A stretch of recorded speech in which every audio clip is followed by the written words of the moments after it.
Salut Bichette, salut. Alors, je pense qu'aujourd'hui, on avait comme thème de discuter un peu sur la question de l'infidélité dans le couple et puis la question aussi de, disons, des violences conjugales. Donc, xam naa ci wolof la ñuy gën a wax sax parce que en général fii nii moom lu ci bëri ci wolof la ñuy gën a bëgg a wax pour ñu bëri mën cee jëriñu aussi. Donc tey, salut Amina. Donc tey li ñuy waxtaanee moom mooy li tubaab di woowee infidélité muy maanaam kuy jéggi ci biir sëyam. Ok. Beneen bi ñuy waxtaanee aussi mooy li ñuy wax violence conjugale nga xam ne moom mooy yenn saa yi yenn jafe-jafe yu métti yi nga xam ne day doon benn disons métital bi nga xam ne dañ koy métital muy jigéen wala muy ku góor ci biir néegu sëyam. Donc ñaar yooyu daal la ñuy gën a waxtaanee tey di fàttali ne nag bon di jégalu aussi ci yeex a dugg bi parce que dama amoon quelques difficultés ci sama Facebook pour reboot ko, donc loolu moo tax ma yeex a dugg, ñu ciy jégalu bu baax. Donc li ma waxoon Bichette mooy damay bëgg comme situation yu mel nii mu nekk lu xaw a interactif, mooy maanaam muy am ay questions man ma si mën a répondre au fur et à mesure. Parce que comme que internet la boo yow mii di wax en général da ngay mel ni kuy monologuer rek da ngay mel ni da ngay wax ak sa bopp rek. Donc bu question yi di ñëw au fur et à mesure dina gën a dimbale aussi, dina gën a aider à ce que ñuy gën a mën di tontu au fur et à mesure. Mais li ñu bëgg a wax gën ko leeral mooy lu jëm ci violence conjugale ñu bëri ci ñun dañ koy xaw a confondre ak li ñuy wax violence domestique.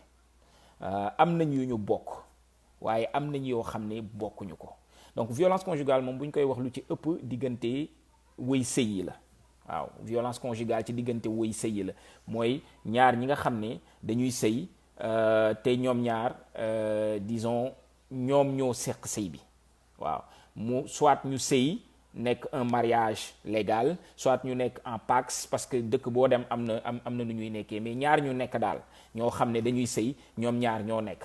Donc su boobaa lépp lu ci xew ci métital dañ koy dugal ci biir violence conjugale. D'habitude nag ñun ci sunu ni ñuy xalaatee bu ñu nee violence conjugale rek ñu bëri ci ñun dañuy jàpp dóor yi maanaam nit ku lay dóor wala mu lay saaga wala et cetera, muy violence verbale wala violence physique.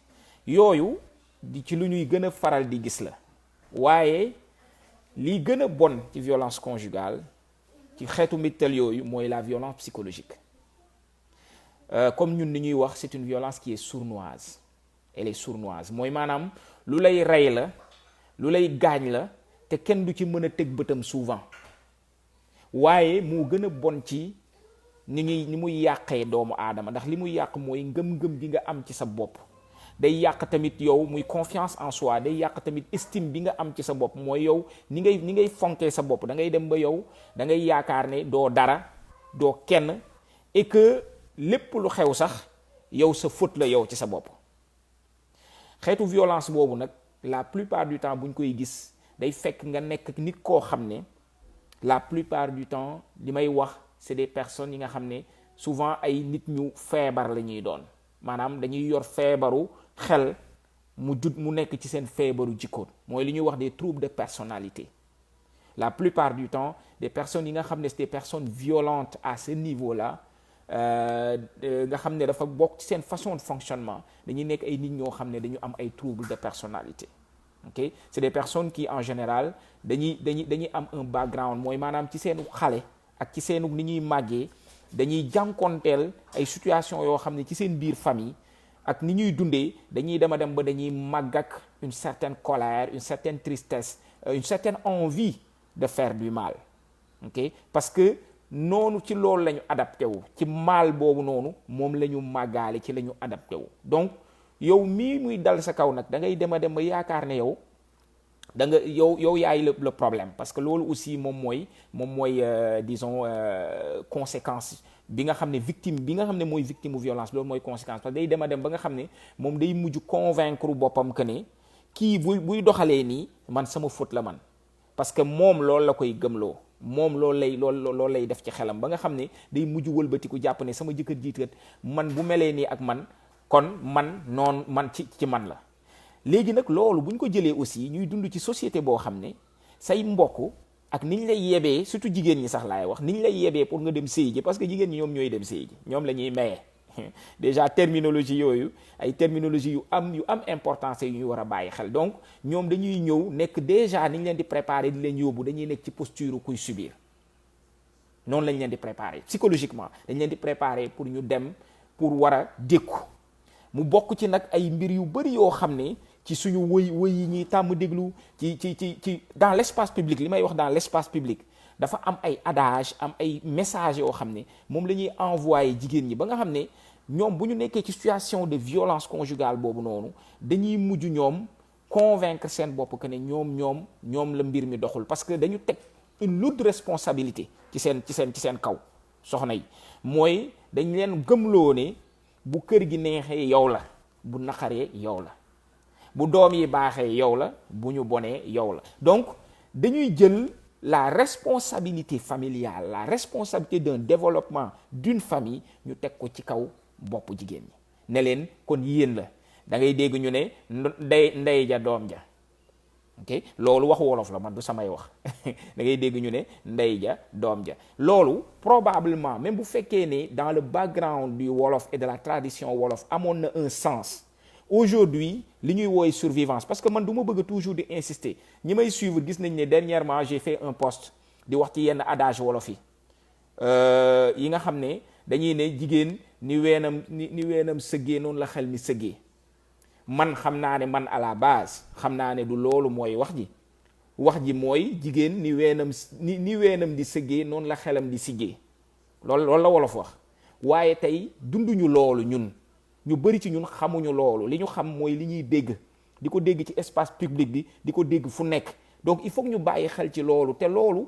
moom mooy dugg mooy le message intériorisé c'est extrêmement important nekkuñu ni ñu nekk nii rek di doxalee ni ñuy doxalee nii ex nihilo comme di tubaab bi di wax mais dafa am lu ñuy wax un message intériorisé li nga xam ne moom ngay dégg ba nga nekkee xale ba léegi di ko dégg ci woy yi di ko dégg mag ñi di ko wax di ko dégg nit ñi di ko wax dans l'espace public loolu day dugg ci sa xel ba mujj gi yow tu as fait une vérité moo tax ñaata sénégalais ñoo xam ne wolof ci kàllaamaam waxul ni jigéen ni xelam sëggee noonu la weenam sëggee wolof waxul loolu à la base de ce message là mooy jigéen ni weenam di sëggee noonu la xelam di siggee mooy maanaam plus la femme va enfanter plus elle va avoir l'expérience de s'occuper d'un enfant de s'occuper d'une famille de s'occuper d'une éducation mais tey message bi ñu intérioriser ñun ñu bari ci ñun li ñu yàgg a dégg mooy jigéen ni weenam ni xelam sëggee noonu la weenam sëggee alors maintenant à partir du moment où loolu benn exemple la rek bu may joxe mais il y a plusieurs adages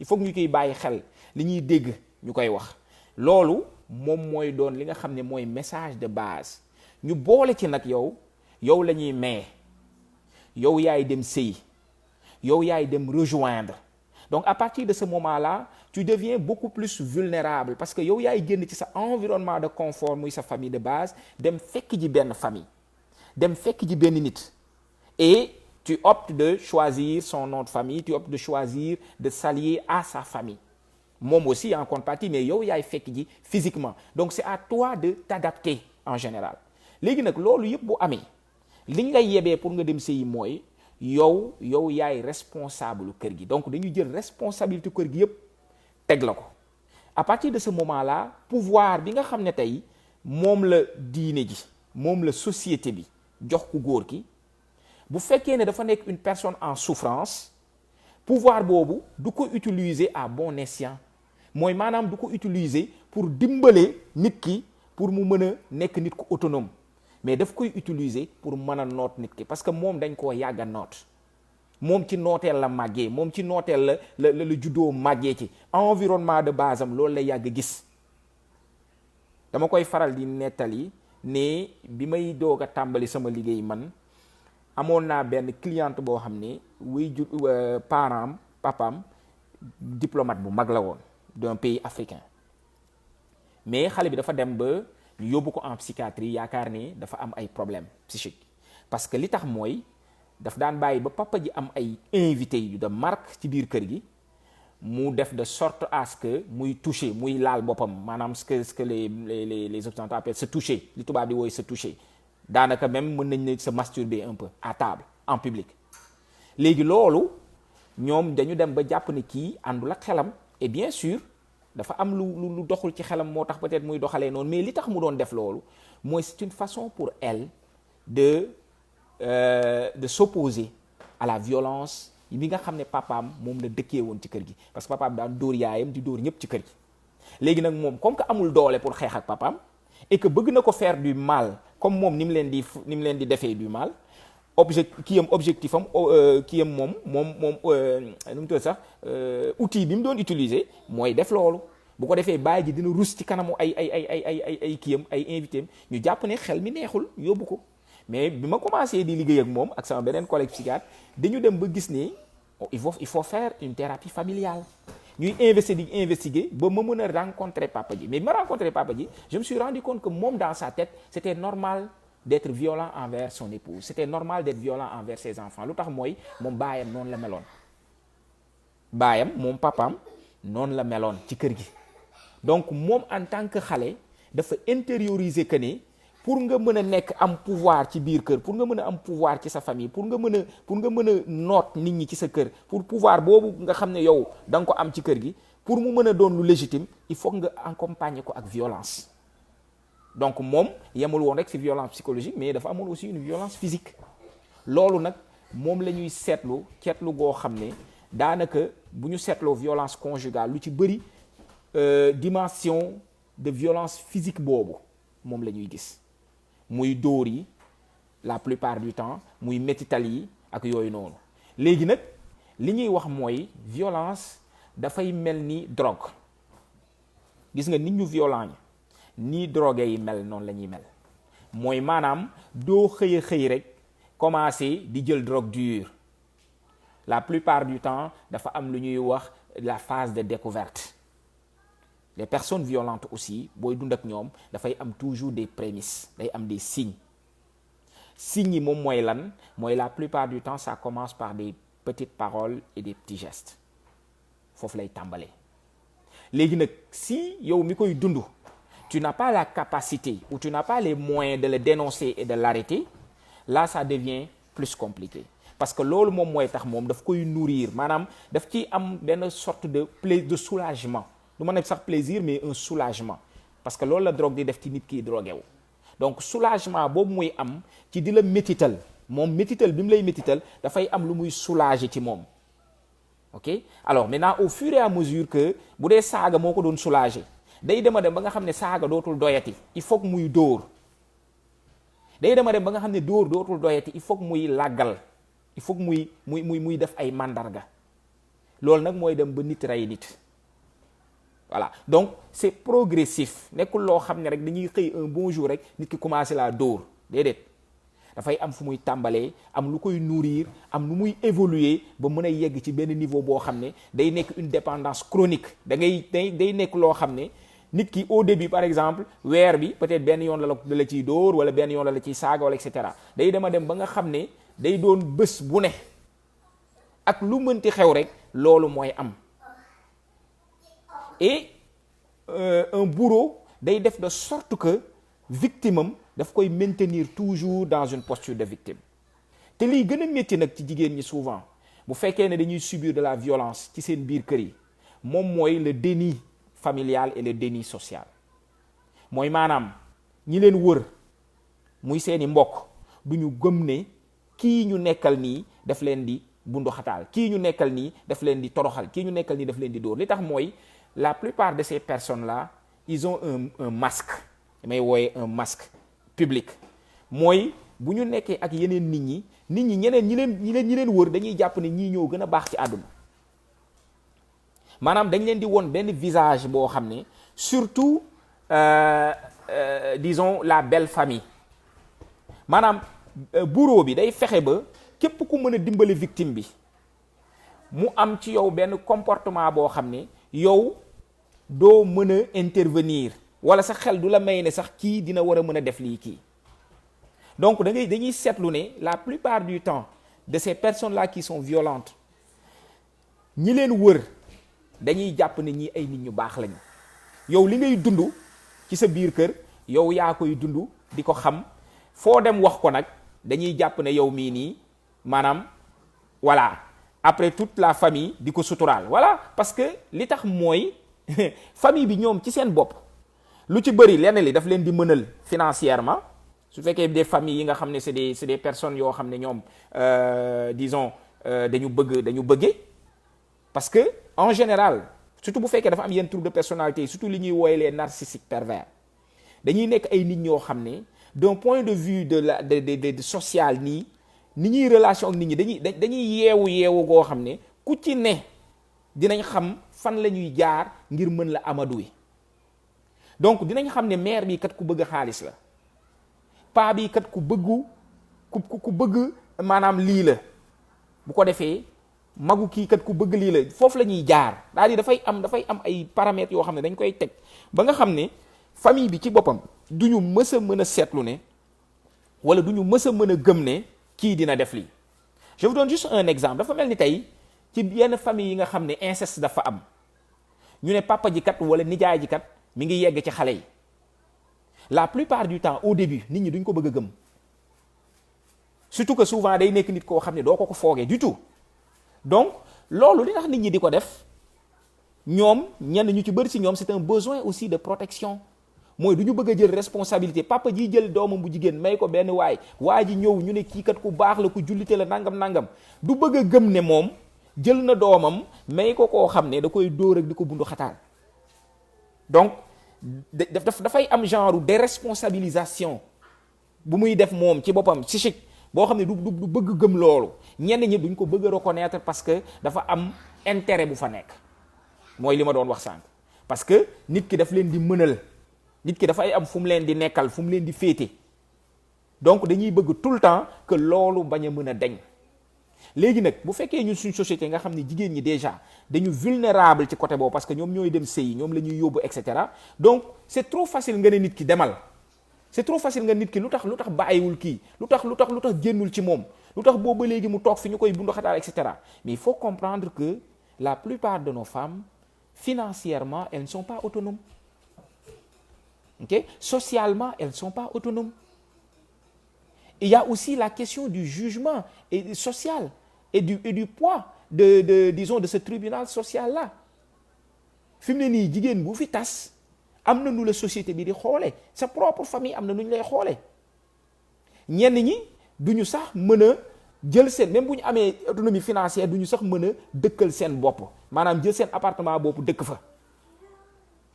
donc à partir de ce moment là foofu la difficulté bi nekk difficulté principale bi foofu la nekk moo tax c'est très facile yow en tant que damay digg sax yenn saa ay jigéen ñi ñu koy xasee seen moroomu jigéen ñi moom de mi ngi toog fii ñu koy toroxal moom de mu ngi toog fii ñu koy def lii di ko def lii mais demul lu tax demul mais dafa munul dem y a le poids social ok alors c'est pas tout le monde qui est capable dépendamment de ni ñu la yaree ak environnement bi nga yaroo du da ngay jóg rek daal di dem beneen affaire aussi bi am mooy nit ki day dem yenn saay ba il se crée une certaine adaptation à cette violence là loolu nag lu jafee comprendre la bu fekkee ne nekkoo ci suñu xeetu liggéey yi parce que nit mënul comprendre que nit mën na bëgg ki koy bundu xataal c'est difficile à comprendre moo tax ngay gis comme li ma doon wax sànq j'ai fait toujours l'analogie entre la violence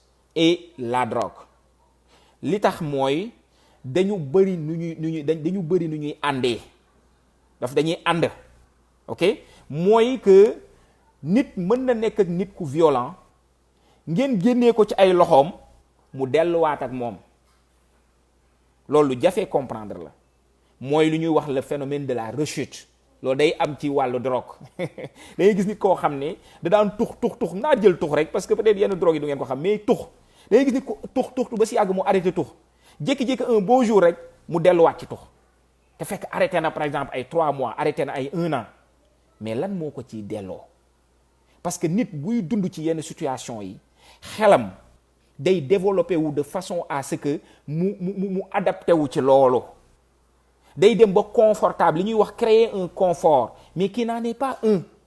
mais lu tax muy créer confort boobu parce que day dem a dem ba nga xam ne day xool aux alentours gis ne man peut-être que lii mooy sama destinée tee ma cee jàpp te dee ma xool ni may kiyee moo tax ngay dégg jigéen ñi naan bàyyil ma muñ rek ngir samay doom bàyyi rek ma sëy ngir samay doom léegi nag à partir de ce moment yow miy subir violence bi da ngay commencer di chercher des excuses à la personne qui est violente da ngay commencer di ko utal ay excuses moom de pourtant bonul de moom de pourtant souvent bu mandee rek lay def nii moom de yenn saa yi bu xolam neexul rek bu fekkee ne liggéeyam dafa am problème rek ci lay ñëw mel nii moom de yenn saa yi nii ak nii tu lui cherches des excuses et en lui cherchant des excuses tu finis par te convaincre toi-même que c'est normal.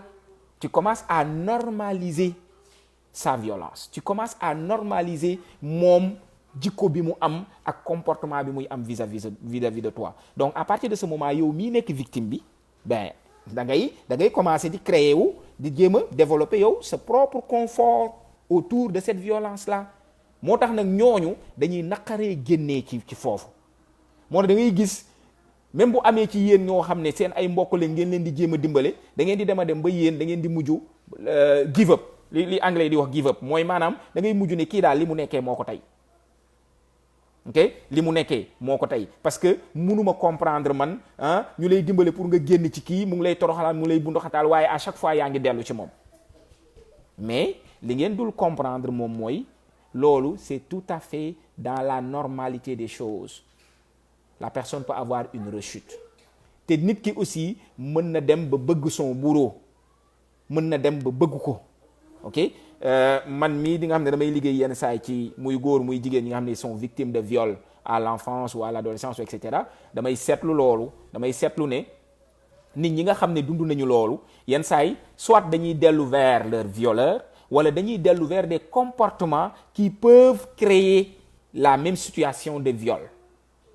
Mais en fait ñun niñ koy woowee souvent c'est des stratégies d'auto-guérison ñun noonu lañ koy woowee mooy maanaam nit ki day fexe nu muy fexe ba mën a diminuer ce feu là qui brûle à l'intérieur nu muy def ba mën ko amenuiser mën a fexe ba mu gën a moins métti donc loolu moom mooy pousser nit ki à ce que souvent muy am des comportements disons autodestructeur muy am des comportements dangereux yoo xam ne mën na ko yóbbuwaat ci situation yooyu mu doon dund mais bu ñu seetloo ñun ci suñu communauté ñiy gën a subir dans la violence conjugale ce sont les femmes. Pourquoi? Parce que ñoom ñoo nekk en posture de vulnérabilisation ñoom ñoo gën a vulnérabiliser wu par rapport ak disons dynamique bi ni muy demee ci biir sëy bi dans tout le processus. Donc ñoom ñoo nekk dans une posture de dominer parce que dans la relation il y a le dominant et le dominé te ñu ci bëri ci ñun góor ñi aussi dans la façon de les socialiser ak li ñuy gis dans leur environnement c'est extrêmement difficile de nga gis ci koo xam ne am na lu ñuy wax culture du pouvoir ñun loolu dafa nekk suñu problème la relation au pouvoir dañ koy seetlu sax ba ci biir politique bi du ma ci dugg mais dañ koy seetlu sax ba ci biir politique bi nit ñiy diriger muy chef de village bi muy chef de quartier bi muy maire bi muy ministre bi muy président de la République et cetera da ngay gis ne ñun dañu am un problème dans la relation au pouvoir. Qu'est-ce qu'on fait du pouvoir qu'on a sur l'autre personne?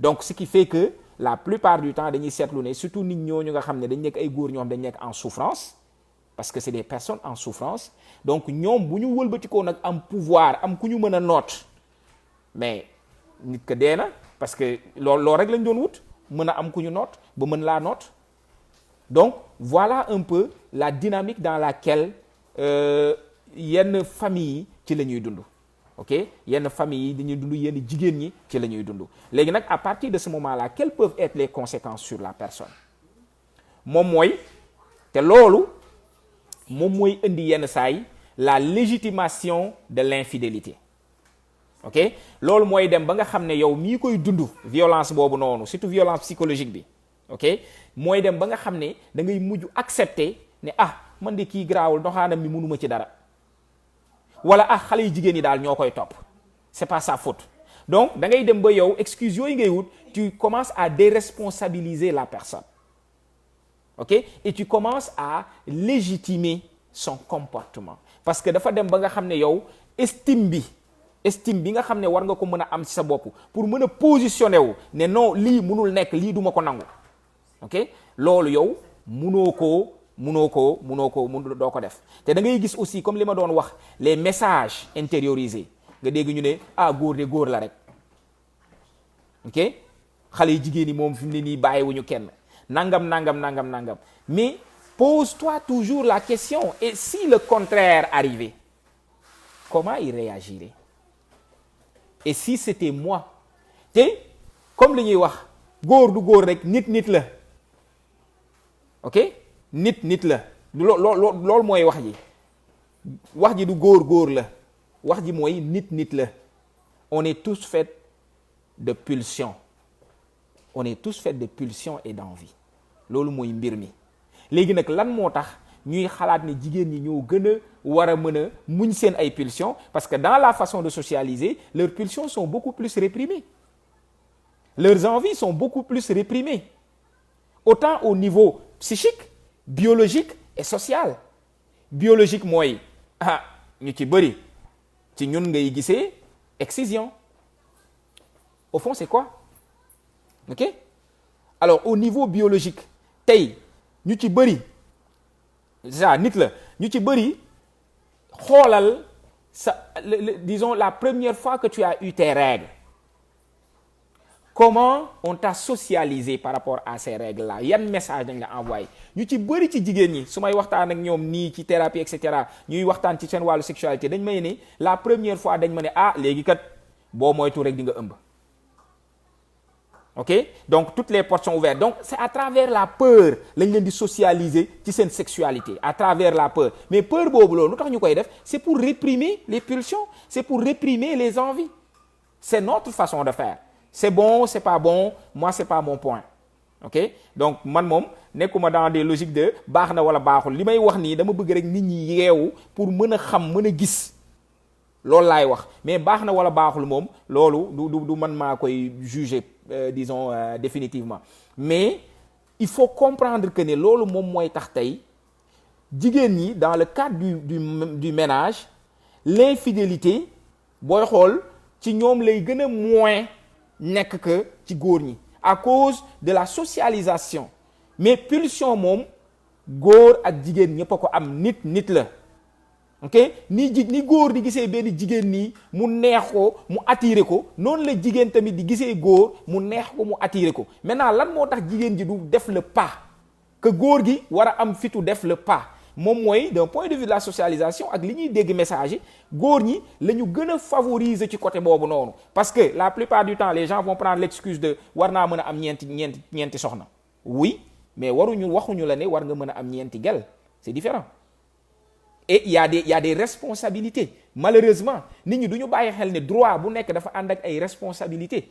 Maintenant les gens vont juste crier leur droit, mais du ñu wax mukk lan mooy responsabilité bi. dañ koy gis ba ci biir kër gi, bu yow boo nee yaay kilifa kër gi, maanaam sunu borom moo la jox kilifteef googu noonu, kilifteef gi dafa ànd ak ay responsabilités. boo munul assurer responsabilité day dañ. loolu mooy justice, loolu mooy justesse. yàlla dafa am justice am justesse. donc droit boo gis mu jox nit dafa ànd ak ay responsabilités. bés bu nit ki mënatul assurer responsabilité yi, droit bi day dañ ci moom. malheureusement nag ñun nit ñuy socialiser di ñu ko jàngalee diine li yàlla xam doy na, mais côté boobu peut-être que du ma ci xuus trop parce que c'est un autre débat. Mais li may wax rek mooy pulsion la, ok, pulsion la. Maintenant à partir du moment où ñun dans les messages intériorisés, dans la façon de socialiser, jigéen ñi nangu nañu que ne góor ñi moom mën nañ nekk des coureurs de jupons et que c'est correct. ok, c'est vraiment correct, mais que jigéen ñi mënuñu koo def parce que ay jigéen lañu. À partir de ce moment-là ñun en tant que société ñun ñoo accepter loolu, ñun ñoo valoriser loolu, ñun ñoo ko normaliser. loolu moom mooy tax nag tey c'est devenu banal. ok, c'est vraiment devenu banal te ñenn ñi làqatuwuñ ci sax au fond dañ koy wone fësal ko carrément. Et ça joue dans un manque de respect Et ça joue dans la sexualité et l'équilibre sexuel du couple. Parce que nit moo mel noonu. Quand tu commences à découvrir une nouvelle chose, l'ancienne bi nga amoon day xaw a da nga koy xaw a délaissé. Boo amee yére bu bees ni boo ko solee li ngay yëg bokkul ak yére yu yàgg yi. Ok? Alors à partir de ce moment da ngay gis ne que l'homme ou la femme, les filles, on va parler dans notre société de plus. Ok? Alors kiy dem di wuti feneen da nga koy gis. Et parmi les signes, parmi les signes au niveau de l'intimité du couple, la plupart du temps, quand les hommes commencent à s'éloigner intimement de leur femme, fait qu'il y a anguille sous roche.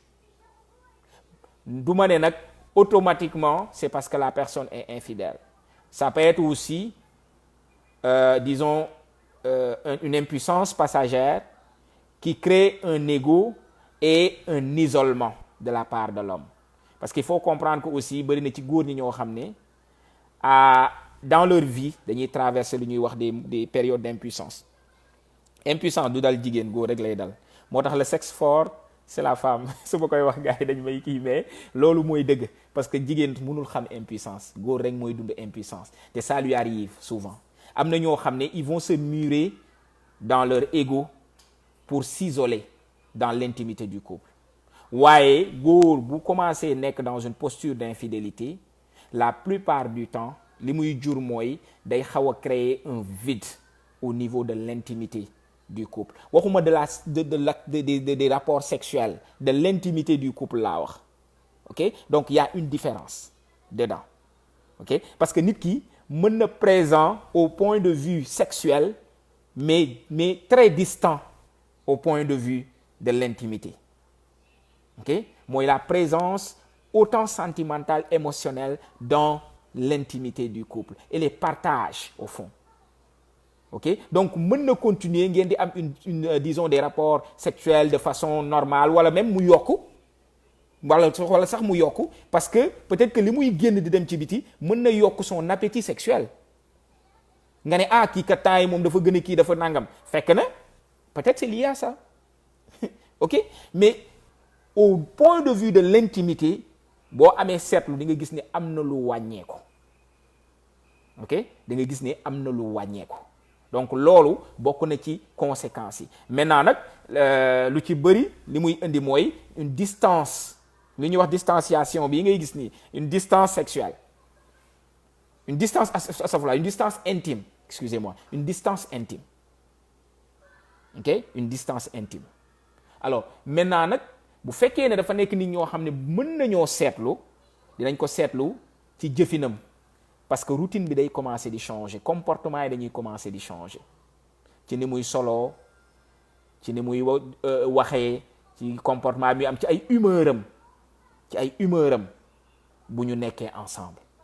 Donc yooyu noonu yëpp day nekk ay mbir yoo xam ne luy ñëw la parce que nit du li muy wax li muy def la.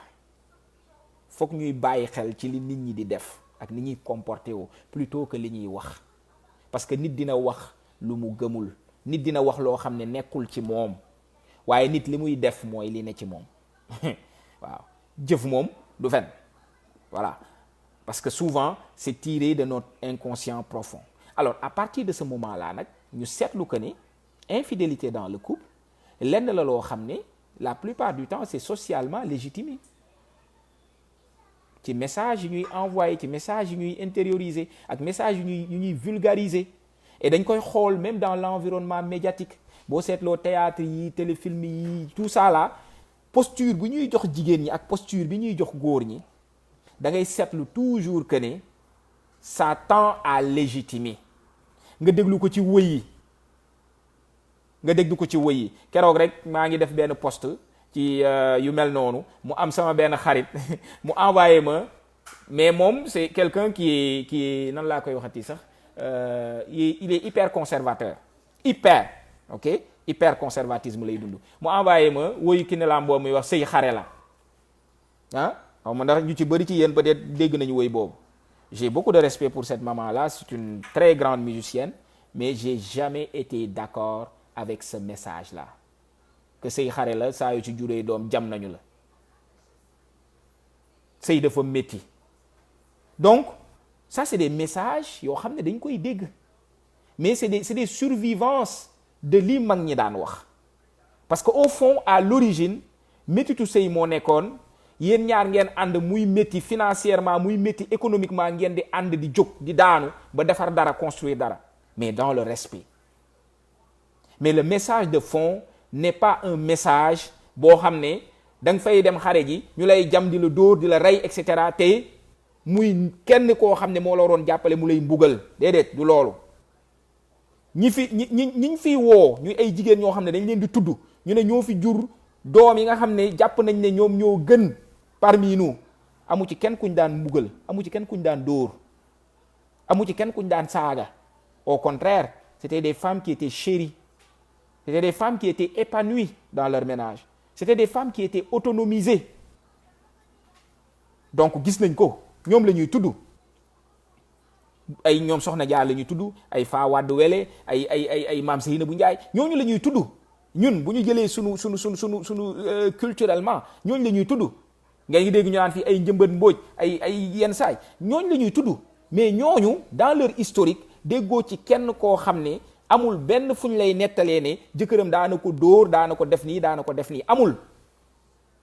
Donc pourquoi tey ñu war a nangu une survivance qui fait croire aux gens que définitivement pour que doom yi mën a baax il faut que papa ji di wulli yaay ji saa su ne, wala mu koy saaga saa su ne, wala mu koy toroxal saa su ne, kooku mën faa toog muñ ko, loolu moom mooy tax doom yi baax. C'est quoi le lien?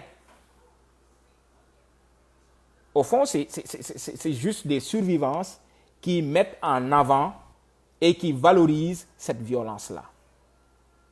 Donc malheureusement loolu mooy mbir mi, loolu nag ñun ñoo ko mën a xeex. ni ñu koy xeexee dëgg du ay xeex diggante góor ak jigéen, déedéet.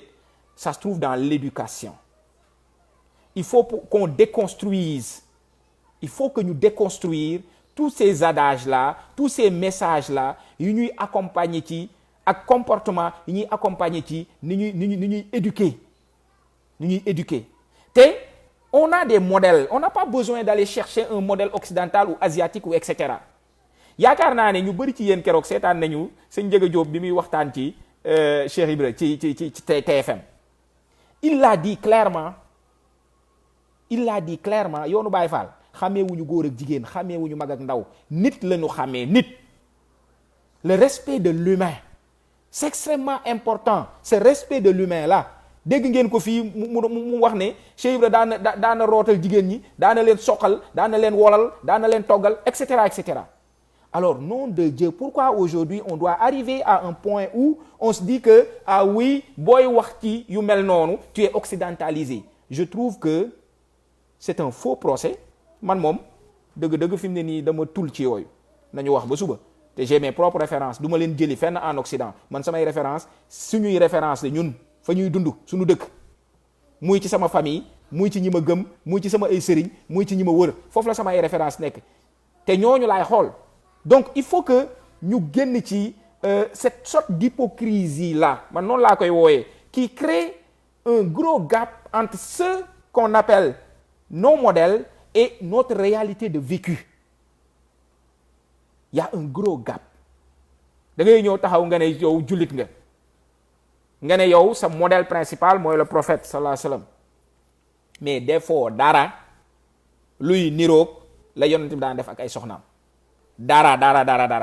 Au contraire, tu fais tout le contraire de ce qu'il faisait. Et tu t'attends à ce que ton épouse fasse ce que les épouses du prophète faisaient avec le prophète. Mais il faut être conséquent. Il faut être conséquent à un moment donné. Il faut être conséquent. Pourquoi yow nga bëgg say soxna def comme nii soxna yu baax ya daan def te yow defoo ni góor yàlla yu baax ya daan def? Mënul nekk. C'est très contradictoire. Alors, à partir de ce moment-là, il faut être psychologiquement déséquilibré pour lier la souffrance d'une mère à la réussite de son enfant. Mais définitivement. Donc loolu moom faatu lu nekk la lu am solo la. Mais comme li may wax, ñu ci bëri ci góor ñooñu aussi di ko def wala nit ñooñu di ko def c'est des personnes en souffrance. xam nga tey boo gisee jigéen jël moroomu jigéenam soode ko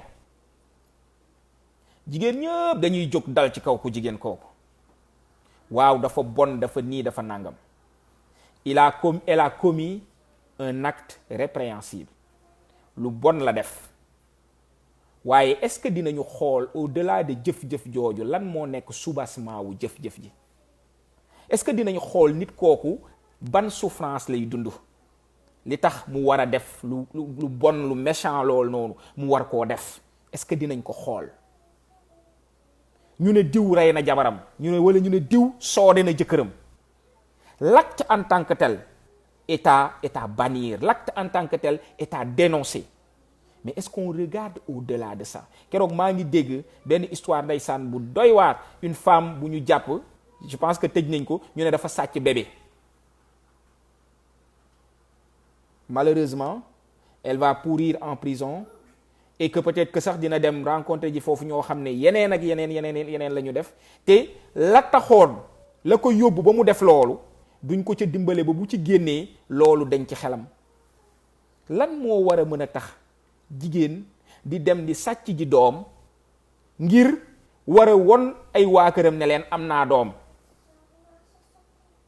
Dans le soubassement, c'est toute la violence autour de moom laay wax, cette violence conjugale là yemul rek ci li ñuy gis muy dóor yi, parce que jigéen buy sëy mënul am doom jëkkëram di ko wax à tous les moments. Ok, yenn saa yi sax am na ci ñoo xam ne dañuy dem uti doom à l'extérieur du mariage, waxuma sax ñu dem takki jabar am fa doom de, mais dañuy dem uti doom à l'extérieur du mariage pour te montrer simplement que voilà. Ok, say dëkkaale say njaboot ak et cetera. J'ai connu combien de femmes en thérapie yoo xam ne elles ont tout perdu à cause de dem naa seeti sëriñ diw. Y en a même des femmes yoo xam ne elles se sont fait abuser par des charlatans. Je te parle d'abus sexuels.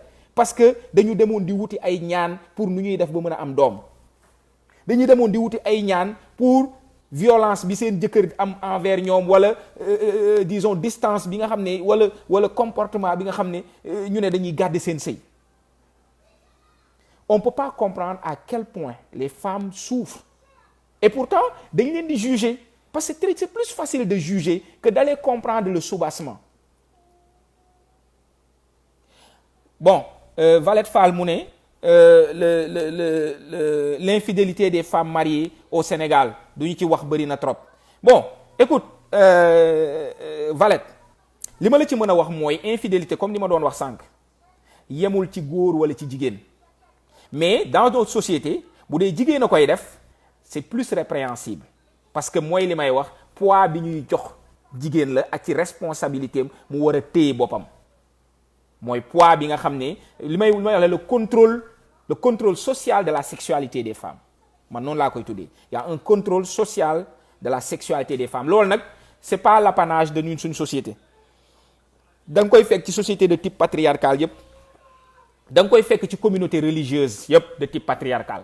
Da nga fay fekk mu ñuy ay communauté yoo xam ne y a un contrôle social de la sexualité des femmes. Comme li may wax au début man nekkuma ci logique wu baax na wala bon na, li may bëgg fii nii mooy nit ñi mën a comprendre les dynamiques, pourquoi nit war a mën a comporter wu nii wala nale. Alors imaginez-vous une femme boo xam ne mi ngi ci biir néegu sëyam jëkkëram dem tukki nekk disons États-Unis mënu fa am papier, il va rester 10 ans aux États-Unis, 10 ans ou même plus. Ok, takk fa jabar moom wala mu am fa ay gelam wala di dundam. La femme reste au Sénégal, elle est entretenue dans la maison familiale et que les gens oublient que c'est une personne aussi de chair. Qu'est-ce qu'elle fait? Gis naa ci ay femmes yoo xam ne même dans les thérapies que j'ai eues, gis naa ci femmes yoo xam ne seen jëkkër yi bopp ñoom ñoo leen di yónnee ay disons des produits sexualisés là. Ok, ñoom ñoo leen koy yónnee pour ñu am ay produits sexualisés yoo xam ne pour mën a ñoom di parfaire seen di satisfaire seen bopp sexuellement, alors que eux en contrepartie ils sont dans une autre vie ailleurs. Ok, ça c'est un exemple. Un autre exemple mooy am na ci ñoo xam ne ñu ngi ci biir di sëy ak seen jëkkër ñu nekk ci biir kër gi mais dégg naa ci ñoo xam ne nee nañ ma yaa 2 mois ça fait 2 mois ou 3 mois ngi nii sama jëkkër xamul ni ma mel. léegi nit ki mi ngi lekk mi ngi naan di am ay yëg-yëgam yow nga décider ne parce que yow yaay kilifa kër gi que da nga koy privé de ça. ñeen ñi daf koy def parce que dama ko bëgg a yar ñeen ne dañ koy def parce que maa ngi doxaan feneen maa ngi def nii dina xam ne man ak moom la. ok alors maintenant mu ne j'ai des clientes qui vivent avec leur mari mais qui couchent avec seulement 1 fois ou 2 fois pendant toute l'année. Mais tu regardes, tu vois alors ma dellu si ci benn affaire bu am importance comme que dañuy ne ñun ay jullit lañu. L'islam du may góor gu motul góor maanaam góor gu amul ngóora l'islam du ko may jabar loolu rek mooy critère bi mën a tax l'islam ñu bañ la may jabar. du ngeen gis mukk imam buy may góor gu yoom jabar. mën nga ñàkk mën nga doonu dof sax mën nga mel nu la neex ñu may la jabar waaye boo doonee góor gu yoom kenn du la may jabar dafa bokk ci critères yi. loolu ban message la ñu fay yàlla bëgg a envoyer il faut que ñu xam ko message bi ñu bëgg a envoyer mooy c'est le fondement du couple. bu ñu xoolee ci histoire dans les grandes guerres que le prophète sallallahu alayhi wa sallam a menées militaires yi bu ñu daan dem ñi bàyyi woon ay soxna bu ñu daan dem 6 mois fu mu jotee mu delloowaat leen ne leen dem leen ngeen seeti seeni soxna. ñi am sax ay soxna yu bees am na ci ñoo xam ne daf leen di sax ne toog leen far bu leen ñëw restez avec vos épouses. léegi yow nga ne yow da ngay toog 2 ans 1 an 2 fois ngay sëkk ak sa soxna sur 1 an au nom de quoi? mais dans ces 1 an là 2 fois yooyu yow après le reste yow fan nga koy dem satisfaire ji yow et tu veux que cette personne là reste. ok alors maintenant si tu es impuissant mais c'est ta responsabilité que nga dem faju ji.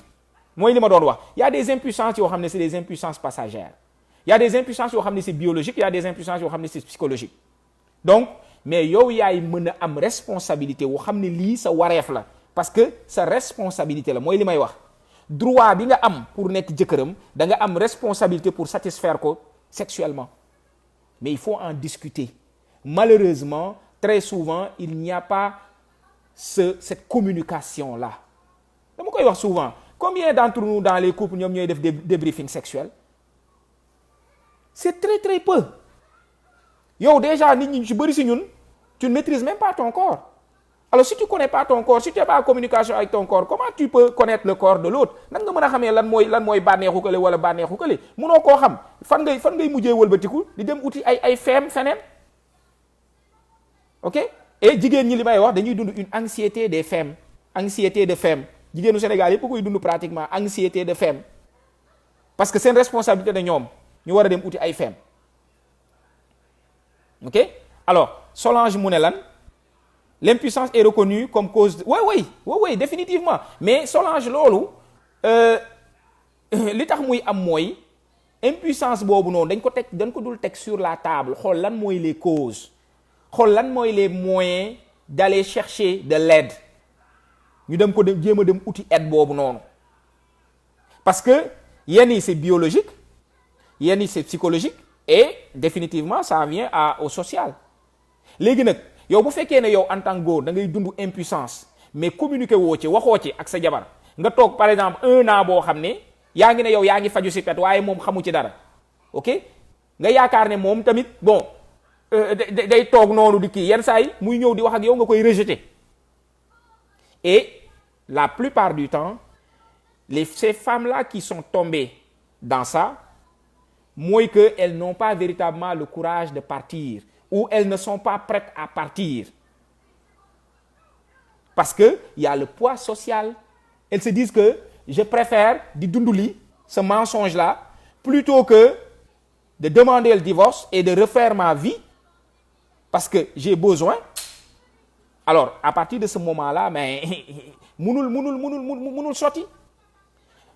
Tu préfères vivre dans un mensonge et être finalement la victime de ta propre conscience.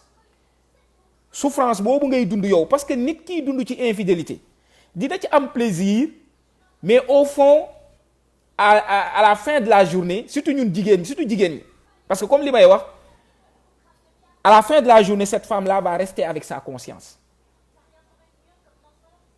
Partir pour aller où?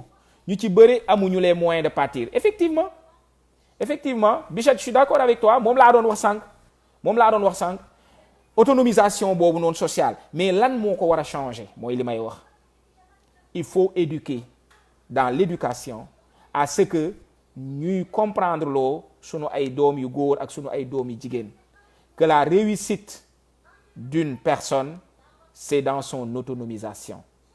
Yàlla daf ñu bind ñu nekk ay nit ñu libre am xel.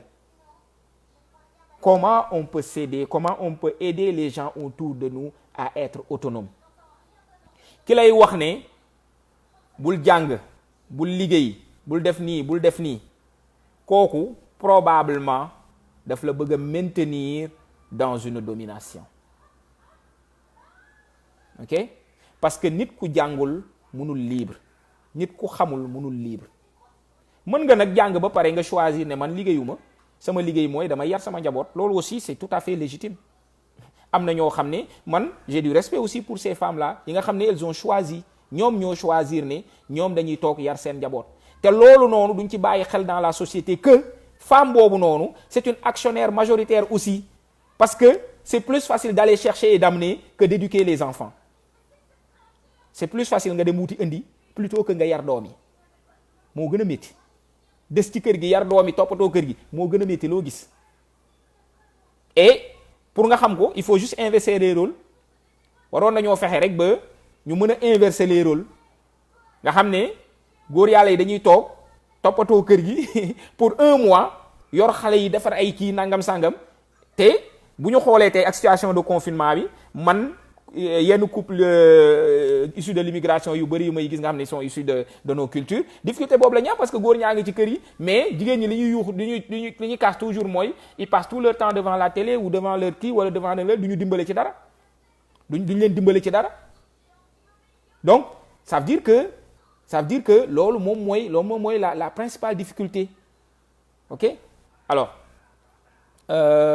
toog ci kër gi moo gën a métti foofu mais définitivement Bichette toog ci kër gi moo gën a métti foofu toppatoo xale yi léegi nag imaginer jigéen ñi nga xam ne ñoom waxumal dara mais ñu ngi liggéey di indi mais en même temps ñoom ñoo yor responsabilité yor kër gi donc double responsabilité en même temps gis naa ko fii ñoo xam ne les couples explosent pourquoi parce que jigéen ji day liggéey donc elle est en télétravail ku góor ki day nekk en télétravail mais xale yaa ngi ci biir kër gi mais ku góor ki il s'attend à ce que ndaw si gérer waat kër gi boole ci di gérer xale yi di toggaale ak koor gi di defalaale ay affaire di defaat feem yi comme nu ñuy wax les feem moom daal bu xasee ba def télétravail am mu nga toog seetaan téléem wala nangam amul ci dara lu muy jàpp ci kër gi mais à partir de ce moment-là mais on peut s'attendre à quoi on peut s'attendre c'est ça la difficulté.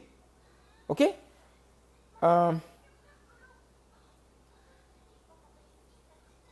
donc mu ne lan waaw il faut du courage aussi waaw l'autonomie à elle seule ne suffit pas il faut du courage aussi waaw mais c'est vrai Viviane mais courage boobu noonu du ñëw ex nihilo comme li may wax c'est dépendamment de la socialisation bu ñu bàyyee il faut que ñuy bàyyi xel ne que ñenn ci ñun ñi nga xam ne dañ am avantage surtout ñenn jigéen ñi nga xam ne am nañu avantage wu seen capital culturel de base ñu développer ko à partir de seen ay voyage à partir de seen ay fréquentation à partir de yeneen affaire expérience yu ñu am yoo xam ne moo leen di renforcer bokkul ak jigéen ñi nga xam ne à la base amuñu occasion boobu noonu. Donc il faut toujours être indulgent envers aussi toutes ces femmes-là parce que la majorité des femmes tolluñu ci niveau boobu niveau de courage boobu noonu tolluñu ci niveau d'autonomisation boobu noonu parce que li tax mooy elles sont restées avec le background du capital culturel de base li nga xam ne mooy seen éducation ak seen environnement familial et social immédiat.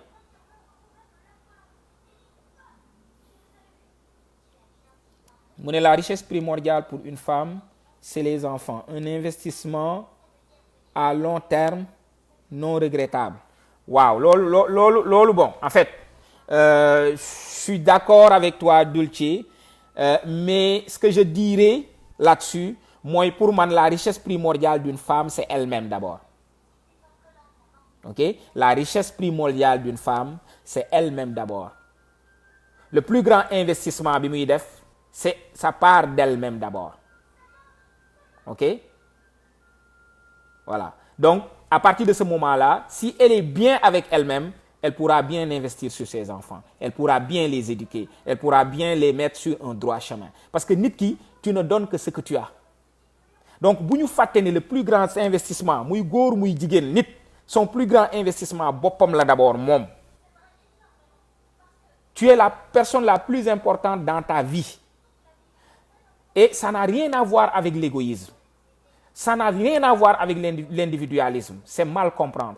Parce que nit ki, boo defaree sa bopp ba mu wóor na ne defaru nga, képp koo nekkal day defaru. Boo bégalee sa bopp ba mu wóor na ne yow bég nga, képp koo nekk da nga koy bégal. Ok? Serigne Saliou dégg naa ndeysaan yàlla nañu ko yàlla fayal da daan wax ne boo bëggee xeeñ parfum da ngay ànd ak ñiy parfumé wu boo yàggee ak ñoom bu yàggee nga xeeñ parfum waaye booy ànd ak ñiy tux bu yàggee tamit cigarette ngay xeeñ waaw cigarette ngay xeeñ donc loolu dafa am solo yow boo tàmmeelee sa bopp lu neex lu baax nga gëm sa bopp nga mën a gëm maanaam que ne yow nit nga et que nit kooku nga doon nga développé ko ba nga mën a nite à partir de ce moment là képp koo mënti nekkal mu nekk aux alentours mbégte boobu ngay dund ak plaisir boobu ngay dund moom ngay distiller autour de toi te képp ku la jege ci loolu nga koy xeeñal bu dee mbaax nga développé ci sa bopp bu dee estime de soi nga développé ci sa bopp képp koo mënti nekkal xale yi ngay yar ci loolu nga leen di yar estime de soi waaye boo ko amut munoo koo joxe. Donc la richesse primordiale d'une femme c'est elle-même. Donc loolu daal laa ci bëggoon a kii si tu n'es pas heureuse tes enfants ne le seront pas. Dans les avions ils te disent que s'il y a un incident faut mettre ton masque avant de mettre un masque à ton fils. Le bonheur doit commencer par soi. waaw xam nga Bichette da nga joxe benn analogie. Man je travaille beaucoup avec les analogies et les métaphores parce que ça parle plus. Avion yi tax ñuy def loolu mooy yow bu fekkee ne da nga tiit mënoo dimbale ku tiit donc faawu yow sa xel dal pour nga mën a dimbale ku tiit waaye boo tiitee bëgg a dimbale ku tiit yéen ñaar da ngeen di far lap boo mënula féey nga bëgg a dimbale kuy féey yéen ñaar da ngeen di far lap loolu nag mooy mbir mi donc yow jàngal féey ba noppi wala nga am sax buwe ba noppi ko defee à partir de ce moment là di nga mën a dimbale kii di lap waaye bu loolu amul rek moom mënta nekk à un moment donné une maman s'oublie pour le bien de ses enfants. Je l'ai vécu avec maman. Je parle en connaissance de cause. Oui, Dulce. Li nga wax teggiwuma ko en fait j'enlève pas ce que tu dis mais je veux te dire que la plupart du temps gis nga le piège dans lequel on peut tomber dans ces situations-là comme on dit se sacrifier pour ses enfants man je l'ai vu des gens yoo xam ne ils sont venus me dire que ma mère a dit que si elle n'est pas partie c'est à cause de nous. Pour man loolu c'est une grosse violence à faire à ses propres enfants. Dire aux enfants que vous êtes responsables si j'ai vécu tout ce calvaire-là chez votre père bu ngeen demul bu ma demul yéen a tax. Et à partir de ce moment-là souvent quand tu fais ça la plupart du temps tu penses que les personnes pour qui tu as fait ça ils te doivent vie et mort. Moo tax ngay gis yenn parents yi nga xam ne ils pensent qu'ils se sont sacrifiés pour leurs enfants dañuy jàpp que ne leurs enfants leur doivent vie et mort et que finalement ils deviennent très très très exigeants.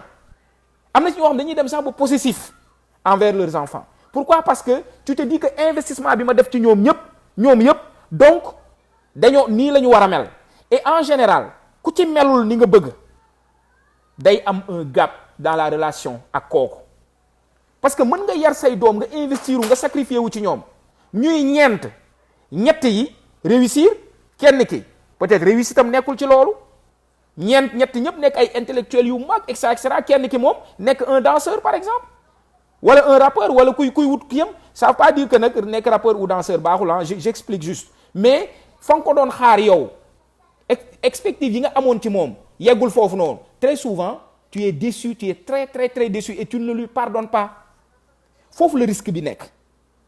Oui, il faut se sacrifier pour donner une meilleure éducation à ses enfants mais en même temps il faut éviter les pièges bi nga xam ne tu t'oublies toi. Il faut jamais s'oublier. Une personne qui s'oublie véritablement c'est une personne en souffrance parce que avant ngay doon maman tu as été Dulce d'abord et Dulce a une part dans ta vie. Tant que Dulce n'est pas en équilibre, la maman que tu es ne peut pas être en équilibre. Mënul nekk. C'est impossible. Loolu c'est là où je m'en vais. Mais li ngay wax, je le comprends très bien. Est-ce quelque chose boo xam ne lu am la. OK? Am na des femmes yoo xam ne elles se sont sacrifiées pour leurs propres enfants. Mais le risque souvent ñun ci la ñuy dund en termes de thérapie familiale, parce que je suis un thérapeute de couple, je suis un thérapeute familial aussi. Donc en thérapie familiale, il arrive souvent que ma am des familles yoo xam ne c'est des familles monoparentales nga xam ne les gens vivent le calvaire avec leur maman. Pourquoi? Parce que la maman est arrivée à un point où ñoom màgg nañu, mais li mu jot a sacrifié wu ci ñoom ñëpp dafay am des attentes, parce que nit moo mel noonu day commencer di dund ay frustration bu fekkee ne les enfants commencent à voler de leurs propres ailes wala bëgg a jël leur vie en main, OK, et d'essayer de se refaire une propre vie. Parce que ni ma koy misaalee souvent, j'utilise beaucoup cette analogie là avec les familles. Mooy papa et maman sont comme le metteur en scène et le réalisateur. Les enfants sont comme la troupe théâtrale. Donc papa et maman à un moment donné ils donnent des rôles et des statuts. Ñoom ñooy décider kan mooy jouer rôle bi ci kër gi, kan mooy yéeg ci kaw scène bi, kan mooy yéegul, etc., etc. Léegi doom yi nag bu ñu demee ba màgg qu'ils essaient de devenir leur propre réalisateur et producteur de leur vie, à partir de ce moment-là ça peut créer un gros conflit avec l'ancien producteur, avec l'ancien réalisateur. Maintenant dans les familles monoparentales c'est souvent ça le cas, parce que papa ji wala yaay ji souvent comme tu dis Dulce, yaay ji moom mooy mujjee nekk réalisateur et metteur en scène, mooy joxe rôle yi mooy et cetera. Bu doom yi demee nag ba màgg mu am ci ñoo xam ne peut-être rôle bi mu leen joxoon ak yooyu noonu joué wuñ ko comme il faut, ils veulent redéfinir leur vie. C'est là que commencent les problèmes, c'est là que commencent les difficultés. Moo tax il faut travailler d'abord sur soi, bu ñu fàtte suñu bopp jamais, parce que ñun ñooy moteur bi nga xam ne moom mooy yóbbu oto boobu ñuy wooyee famille. Ñun ñooy moteur bi. Donc su moteur bi doxul rek oto bi moom daanaka dina daw rek, waaye toujours day am ay moments de panne ak de difficulté. OK? Donc les femmes doivent travailler pour eux-mêmes et arrêter les pièges de jonge, teralaate, toujours les belles familles. Waaw, ben définitivement définitivement Oumy, jonge moom comme li may wax rek, il y a la dictature du jonge, la dictature des femmes. Non ça laa koy wooyee, il y a une dictature des femmes chez nous, pour les femmes surtout. Mais expliqué naa ko je pense la dernière fois, du point de vue de l'organisation familiale, de l'organisation sociale. C'est un gros poids. Parce que bëri na ci ay femmes yoo xam ne elles se pensent vraiment obligées d'acheter la paix en faisant du teralaate. OK? Elles pensent qu'elles vont acheter la paix au niveau de la famille, de la belle famille, en faisant. À l'origine, c'était un phénomène de don contre don, c'était symbolique. Joxante yooyu ñuy joxante, c'était symbolique. OK? Mais c'est devenu une contrainte. Te mbir loo ciy def bu contrainte dugg ci rek baaxatul. Malheureusement, c'est devenu une contrainte pour beaucoup de femmes. Waaw keroog maa ngi sama benn xarit ndeysaan, je l'aime vraiment bien. Sama benn xarit bu jigéen, je l'aime très très très bien, muy expliquer mu def benn kii quoi, mu def benn post Facebook, def benn paquet suukaru koor. Mu ne personne ne pourra dire que joxuma ko suukaru koor. Après je lui ai écrit ne ko ben j'aime beaucoup ton humour parce que ça parle beaucoup. Ça parle beaucoup. Tey combien de femmes sont terrorisées et martyrisées par cette histoire-là de suukaru koor. Te léegi suukaru koor nekkatul rek ay ñaari paquet suukar yooyu joxe wala diwlin wala benn ay kii ceeb yooyu joxe wala benn 5000 francs 10 000 francs déedéet. De plus en plus c'est devenu une compétition, surtout dans les familles yi nga xam ne c'est des familles disons polygames. C'est devenu une grosse compétition. Dans les grandes familles nga xam ne sa rakku jëkkër yi am nañ ay jabar, ñii sama gu jëkkër yi seen jabar yi et cetera, wujju peccargu. Mais dégg sax wolof yi di ko wax nee nañ wujju peccar wujju peccargu mooy wujju. Dégg naa wolof yi di ko wax. Mais cette dynamique de compétition là dans les femmes et dans la recherche de la paix à travers ni ngay jëndee say amitié, tu achètes la paix. Malheureusement ça marche jamais parce que bés boo ko amul ben tu es foutu. moo tax aujourd'hui les femmes vont s'endetter gis naa ci ñoo xam ne dañu dem sax di jël ay prêts bancaires pour mën a satisfaire à cette contrainte là qui est une contrainte qui est une vraie violence aussi. Ça fait partie des violences conjugales cette affaire là. Ça fait partie des violences conjugales. Waaw, ben tu donnes à des personnes qui ne le méritent pas parce que yow dans ton mindset, ben tu vas acheter tu achètes tu achètes la paix, tu achètes ta légitimité dans la famille. Tu achètes la légitimité dans la famille. Comment vous joindre? Je ne suis pas au Sénégal, mais en vous suivant aujourd'hui, je suis persuadé que vous pouvez beaucoup m'aider. Ben, il faudrait peut-être m'écrire sur Messenger. Peut-être m'écrire sur Messenger. Ok, moi non plus je suis pas au Sénégal. C'est sûr que xam naa peut-être ñi may doog a gis nii. Moi je vis et je travaille au Canada, à Ottawa. Donc ça fait des années mais nag j'ai vécu pendant longtemps, je travaille pendant longtemps aussi au Sénégal dans plusieurs problématiques. Donc li may wax nii moom lu ci bëri lu ma xam la, c'est-à-dire que la souffrance des femmes, la souffrance des personnes vulnérabilisées ci suñu société lu ma xam la. Donc du rek ay mbir yu may créer nii am na ci yu bëri yoo xam ne dégg naa ko gis naa ko. Bon le devoir de réserve de confidentialité au niveau professionnel moom mooy tax yenn yi duñ ko mën a wax parce que xamuñu ndax ñiñ ko doon dundal ñu ngi seetaan wala ñu ngi gis wala et cetera moo tax duñ ko mën a wax fii mais c'est pas pour rien que yenn saa yi may waxee ni may waxee c'est pas pour rien c'est parce que je l'ai vécu et partout hein parce que benn dëkk laa xamul Sénégal mooy Kédougou foofu laa tegul sama tànk waaye sinon dëkk bu ci ne dem naa fa yu ci bëri liggéey naa fa. am na dëkk yoo xam ne moom daanaka comme village ndawaan yi sax dama leen xam donc loolu la daal donc c'est quelque chose sur quoi loo xam ne dama ko dund xam ko liggéey ci waaw moo tax ma koy may kii daal mais nos femmes sont vraiment souffrantes ok j'ai travaillé avec les travailleuses du sexe j'ai travaillé avec plein de problématiques daal waaw juste pour vous dire que man problématique ku jigéen ñi moom dans notre société ak góor ñi sax en fait ak góor ñi sax parce que y a aussi beaucoup d'hommes en souffrance je pense beaucoup d'hommes en souffrance dans notre société malheureusement dama koy wax souvent tant qu'on ne règle pas cette souffrance là de ces hommes là il sera difficile de régler certaines problématiques dans nos sociétés ok tant qu'on ne réglera pas la souffrance de nos hommes il sera difficile et nu ñu koy mën a régler man je mise beaucoup sur l'éducation des enfants je mise beaucoup sur l'éducation des garçons et des filles dans nos sociétés. Donc voilà, je pense que on vient de faire comme je pense 1 heure et à peu près 20-25 minutes. Bëggoon naa nag continuer véritablement ma ci jégalu bu baax mais xam naa ne que je vais devoir arrêter et vous souhaiter comme de passer une bonne nuit ci ñenn ñi nga xam ne guddi la ci ñoom et une bonne fin de semaine. Profitez-en, prenez soin de vous, c'est extrêmement important. Prenez soin de vous. On vit un moment qui n'est pas facile. On vit un moment où il y a énormément de pression. Les gens sont chargés émotionnellement, psychologiquement. Donc il faut prendre soin de vous. Il faut prendre soin de vous parce que avant ngeen di nekk ay yaay ay baay avant ngeen di nekk ay jëkkër wala jabar ay nit ngeen d'abord. Donc nit kooku lu am solo la ci seen dund. Il faut ngeen ciy bàyyi xel et puis aussi communiquer. Le refus de communication, la mauvaise communication, c'est la base de la plupart des difficultés qui nous arrivent. On ne communique pas. On ne communique pas sainement.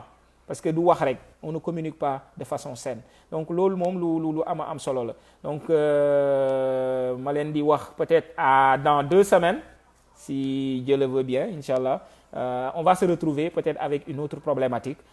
J'attends aussi vos suggestions en termes de thèmes, en termes disons parce que man lii mooy sama bénévolat pour le moment parce que en période de confinement lii mooy sama bénévolat li nga xam ne peut-être am naa ko as néew ci expérience professionnelle ak ci xam-xam ma koy partager ak nit ñi nga xam ne peut-être soxla nañu ko comme ça bu ko defee ñu mën a jëriñante parce que je n'ai pas non plus le monopole de la vérité là li ma leen di wax yëpp c'est lié à une expérience disons professionnelle ak lu ma dund aussi loolu rek laay partager ak yéen maintenant ku ci nekk ci yéen yow yaa koy jël trier ko xool lan moo la ciy dimbale nga jël ko mën koo utiliser donc loolu rek la daal ma leen di gërëm bu baax au revoir.